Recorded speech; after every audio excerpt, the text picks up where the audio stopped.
welcome back, Rankers. I'm having an awesome week. I spoke to Dixon Jones last week of Majestic.com, the global brand ambassador. Many of you know him. He does lots of other things as well. But we had some great conversations. We'll be bringing those out in a couple of podcasts soon. But we were discussing entities, and Dixon wrote a paper during the week about entity search and how there is an inherent bias in the Google knowledge base, the Google knowledge graph, given the way that it's been created. Now, for those of you who don't want to go into the whole thing about learning about entity search, think of it this way. Think of it that Google is using emojis to represent things.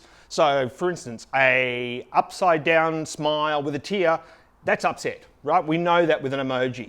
Entity search is a bit like that. So, for instance, the example that Dixon uses in the podcast is Sydney. Sydney is made up of several different things. What represents Sydney? Well, the Sydney Opera House, Bondi Beach, Manly, blah, blah, blah, Sydney Harbour Bridge. So they don't need all this extra information. So what is happening, and I've shown examples of where that starts to destroy nuance. It starts to eliminate the fringe. It starts to eliminate the interesting things. And we saw this with the Australian payphone search example, but there are lots of others. And we've talked about seeing it come in for consensus as a metric in science, which is just crazy. And what is consensus? Consensus is popularity, and we've talked about popularity before. But the problem with this, it's mainstream. So it works really, really well if you're trying to sell stuff or buy stuff, like paid ads.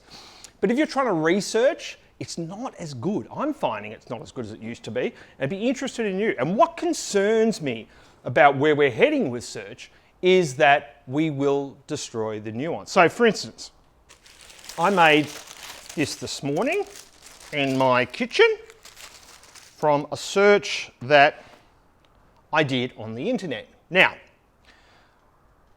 this is a material that was first muted in the 70s or the 60s. Pretty simple to make in your kitchen. There's lots of people making it online. I'm not going to tell you what it is because I don't want you to be responsible for any accidents that you may have. But thank you, I think it was Nighthawk in Fly. Anyway, you're going to look for it. Just search for it. Now, the problem is that these sorts of things won't be available or surfacing in search because there's no consensus. So what is this stuff? Well, it's meant to be this amazing fireproofing material that you can make in your kitchen at home. And it's cheap, non-toxic, organic. And you go, oh yeah, really? How do you know?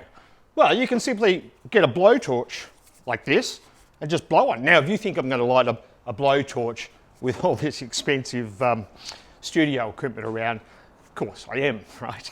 So let's get that. Oh. There we go. This is what Google is doing to search, organic search.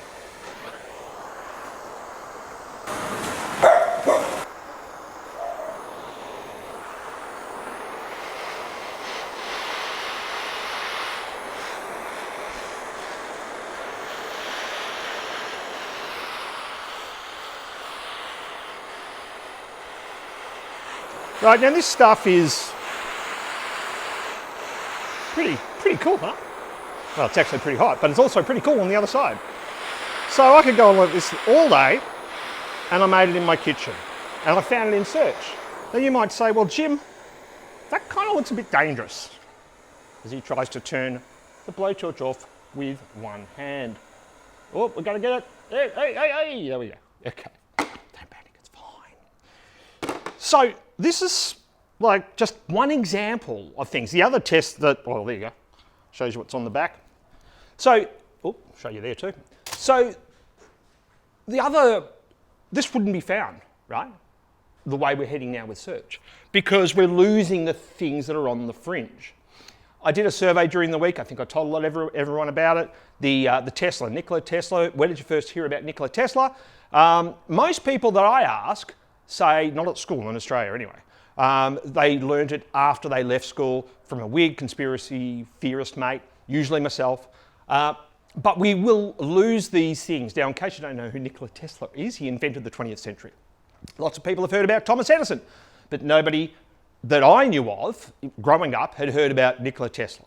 So I found out about him through a couple of weird friends and the internet. I went and searched for it, found it on Lycos when the web first came along. So this move to this entity search, and Google uses an example where the way he puts it, it looks like, you know, Google is taking all this information and reducing it to basically 1/3400th, I think he said, which is a reduction of about 99.997%. But look, it works really, really well for a lot of things. For things that are current, for things that people are trying to buy. But I'm finding when I want to research or find something a little bit more obscure, it's not happening. Hopefully that's helpful. Don't go searching for this if you're going to burn yourself.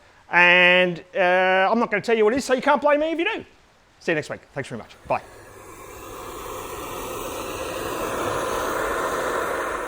This reminds me of most retailer sites we work with. See what I did there? Unfortunately, we can't work with them all, but seriously, the problems we see with retailers that are just burning money. So we end up working with the ones we enjoy working with. Maybe that's you. If you think you'd enjoy working with us, email us, sales@stuartmedia.biz. Don't forget to share, subscribe, and thanks for watching. Bye.